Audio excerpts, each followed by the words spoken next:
안녕하세요. 오늘은 실전학습 2회의 첫 번째에 있는 제시문 어휘지식과 독해의 관계에 대해서 수업하도록 하겠습니다.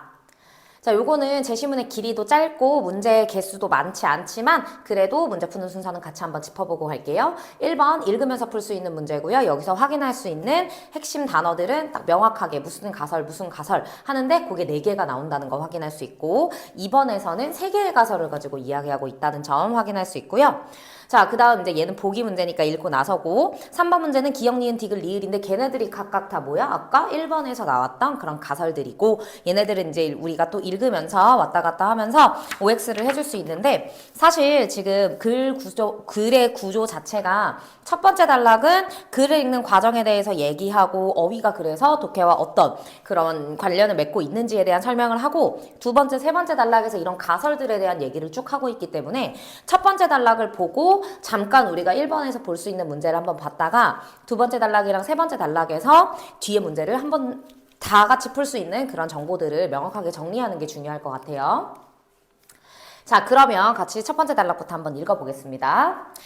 글을 읽는 과정은 문자들을 하나씩 이해하는 데서 시작하며 어휘 하나를 이해하고 다음 어휘를 이해하여 문장 전체를 이해하는 것의 반복이 텍스트 이해라고 할 수 있다. 자, 일단 첫 번째 문자를 먼저 이해하고 그 다음에 어휘를 이해하고 다음 어휘를 이해하면서 문장을 이해하고 그리고 이것이 반복되면 그것이 곧 텍스트 하나의 글을 이해하는 과정이 된다. 이는 글을 읽을 때 모르는 어휘를 많이 접하게 되면 독해가 원활하게 이루어지기 어렵다. 자, 내가 모르는 어휘가 많으면 독해가 원활하게 이루어지기 어렵다라는 점을 전제로 하고 있다라는 건데 많은 연구에서 어휘 지식과 독해 사이에 높은 상관성이 있다는 것, 이 어휘 지식과 독해 사이에 높은 상관성이 있다는 것을 지속적으로 밝혀왔다. 자, 여기에서 어휘 지식이라는 거는 어휘 폭과 어휘 깊이로 나누어지는데 어휘 폭이라는 건 뭐냐? 얼마나 많은 어휘를 알고 있느냐? 알고 있는 어휘의 수가 많냐? 적냐를 얘기하는 거고 그 다음 어휘 깊이는 어떤 단어에 대해서 부분적인 지식만을 갖추고 있는지 혹은 세부적인 지식을 많이 갖추고 있는지 그래서 지식의 깊이라고 생각을 하면 될 것 같아요. 단어에 대해서 갖추고 있는 자 그러면 부분적인 지식만을 갖추고 있다라고 하면 어휘 깊이가 얕은 것이고 그 다음 세부적인 지식까지 같이 가지고 있다고 하면 깊은 것이다. 요렇게 볼 수가 있겠지. 자, 그러면 이제 계속 읽어볼게요. 이러한 어휘 지식이 어떻게 독해에 도움이 되는가를 이해하는 것은 독해 능력의 향상을 위해 무엇에 주의를 기울여야 하는지를 알려준다. 자, 그런데 우리 1번에 4번 선택지 보면 독자가 어떤 단어에 대해 부분적인 지식만을 갖추고 있는 것은 어휘의 폭이 좁은 것으로 설명된다라고 해. 하지만 부분적인 지식이라는 건 결국 어휘 깊이랑 관련 있는 단어였기 때문에 요거는 틀렸다고 볼 수 있어요. 정답을 바로 4번에서 찾고 넘어가는 것 같아요. 자, 그럼 두 번째 단락 그리고 세 번째 단락에 나와 있는 얘기들을 한 번에 한번 정리를 해볼게요.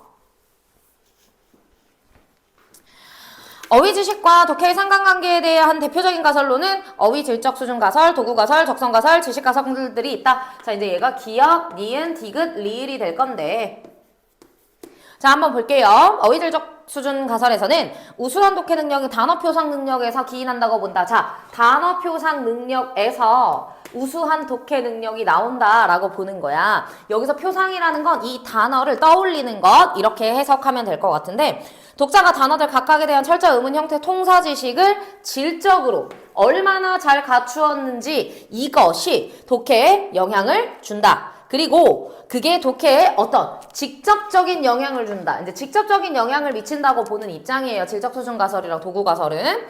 자, 가령 철자에 대한 지식이 부족하여 단어 표상 능력이 떨어지는 독자는 사람이나 사람과 같이 철자가 유사한 단어의 뜻을 혼동할 수 있다. 불완전한 어휘적 표상은 글의 내용을 추론하고 새로운 정보를 통합하는데 맥락에 부합하지 않는 의미를 활성화하여. 자.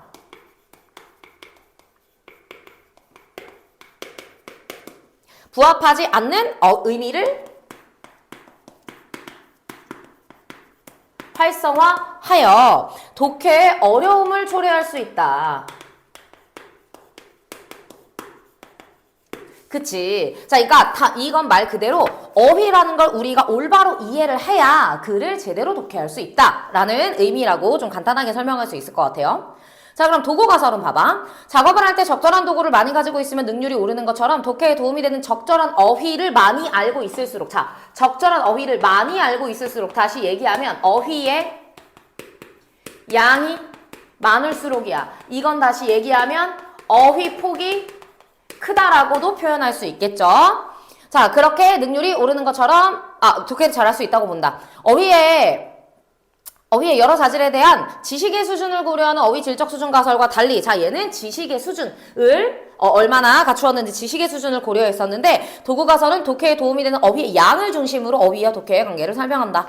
어휘를 많이 익히면 인과적으로 독해 능력이 향상된다고 제시하는 것이다. 자, 어휘를 많이 익히면 독해 능력이 향상된다고 제시하고 있는 것이다. 그렇기 때문에 지금 여기에서도 단어를 질적으로 얼마나 잘 알고 있느냐, 단어 어휘를 얼마나 많이 알고 있느냐, 그렇기 때문에 어휘가 독해에 직접적인 영향을 미친다고 보는 입장이라고 정리를 좀 할 수 있을 것 같아요.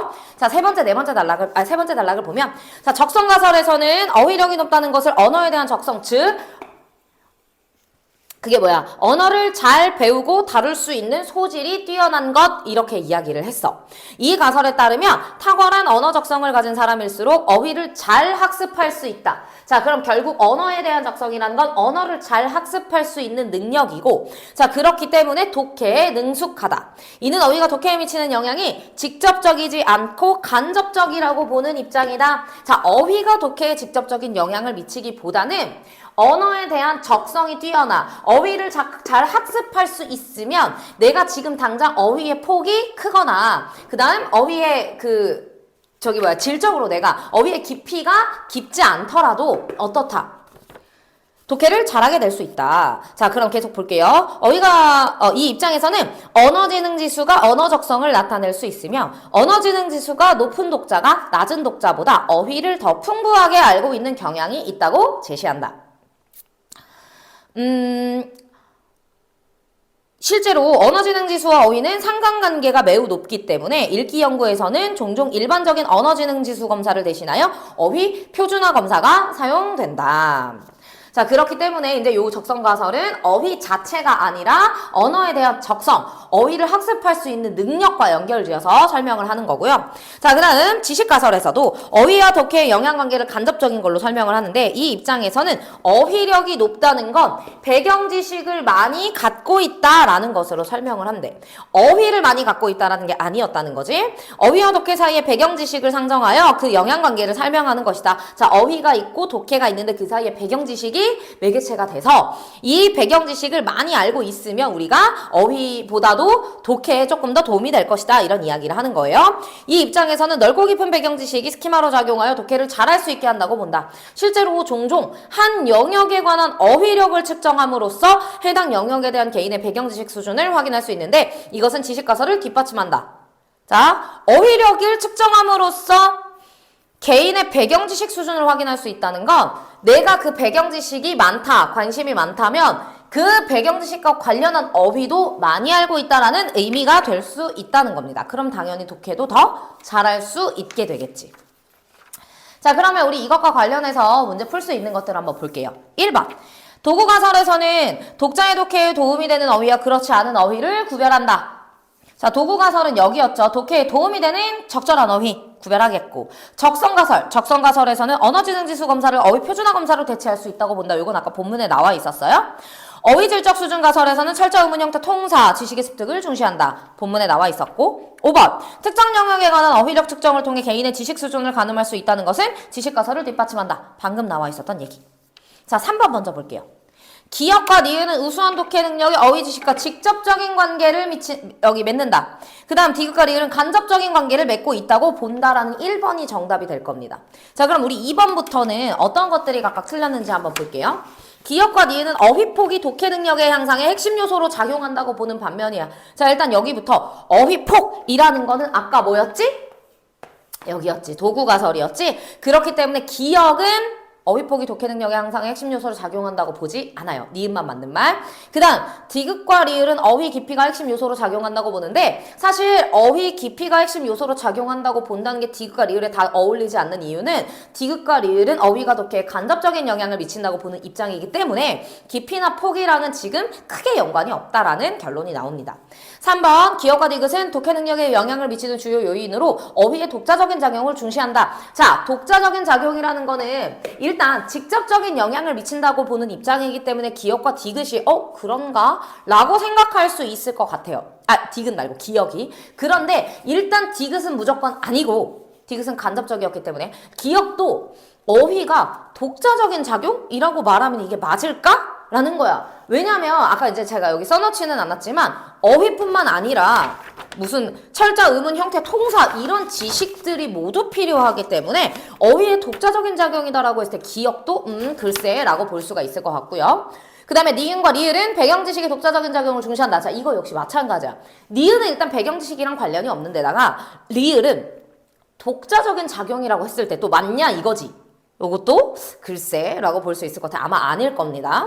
자, 4번 기억과 디귿은 독해 능력의 차이가 나타나는 원인으로 언어를 잘 배우고 다룰 수 있는 소질의 차이를 중시한다. 이것은 디귿에 대한 설명이기만 하고 기억에선 틀렸고 니은과 리을은 둘 다 지금 어휘 지식의 수준 차이를 중시하는 게 아니에요. 어휘 지식의 수준 차이를 중시하는 건 기억입니다.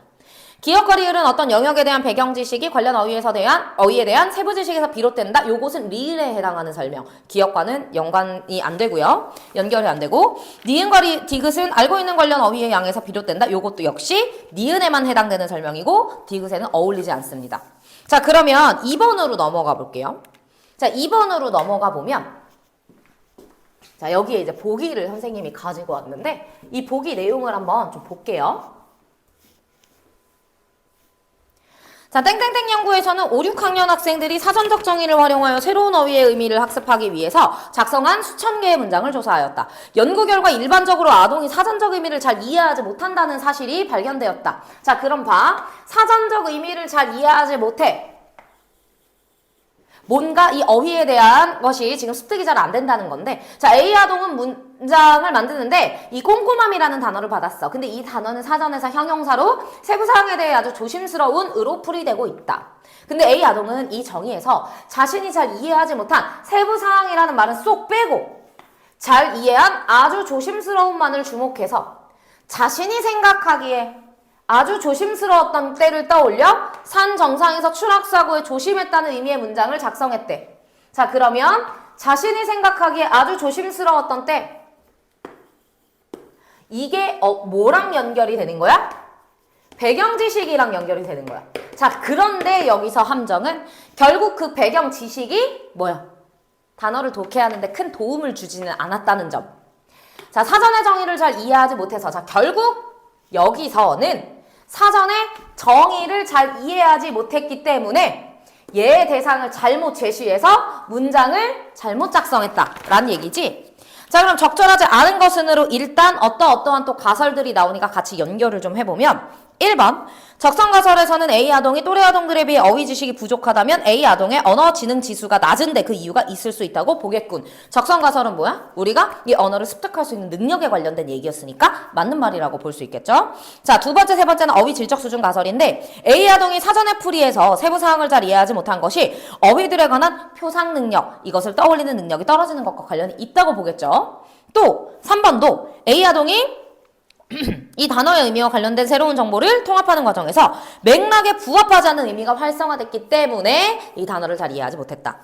4번 도구가설에서는 A 아동이 세부사항에 관한 어휘 지식을 습득한 후 이 단어에 관한 어휘 지식도 습득하도록 지도하면 A 아동의 독해력이 향상될 수 있다고 보겠지. 왜? 이 독해에 도움이 되는 여러 어휘를 많이 알고 있으면 있을수록 도움이 되는 거니까. 5번 도구가설에서는 A 아동이 작문하면서 이 단어의 대상을 잘못 제시한 것은 알고 있는 단어들 중에서 여기 묶어볼게요. 문장의 맥락에 부합하는 단어를 선별하여 사용하는 능력이 부족하다. 그런데 방금 이 묶은 부분은 어휘 질적 수준 가설에서 얘기한 것이기 때문에 도구 가설이랑은 지금 연결이 안 됩니다.